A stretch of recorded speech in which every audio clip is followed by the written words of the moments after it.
Now at 6, a suspended North Georgia sheriff was arrested again, this time on new charges. The Towns County Sheriff was already awaiting trial on indictments related to an exclusive Atlanta News First investigation. Our chief investigator, Brendan Keefe, is here now with the new charges the sheriff faces. Brendan. Yeah, the Georgia Bureau of Investigation arrested Sheriff Kenneth Henderson this afternoon on 6 new felony charges: sale of property by a local officer, theft by deception, false statements or writings concealing facts or fraudulent documents, and 3 counts of violation of oath of office.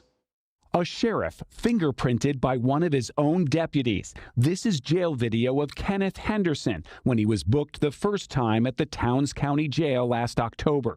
The sheriff had been indicted for a physical confrontation with a Hiawassee police officer in December 2024, all captured on body cameras. Hey, don't touch me. Hey, don't touch me. You listen. Don't touch me. Shut up.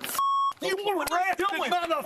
What are you doing? You're the one. What are you doing? Henderson's name was once on the jail itself. Now he's been booked here twice for multiple felonies. The GBI says the latest arrest was for a check written to Henderson from one of the official accounts of the sheriff's office.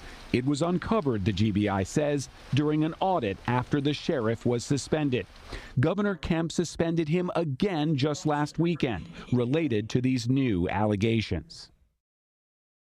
And Henderson sought reinstatement as sheriff because the first set of indictments was thrown out before he was reindicted.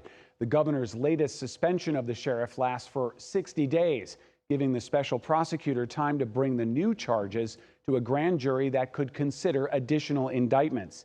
He pleaded not guilty Wednesday to the indictments related to the original case that got him suspended.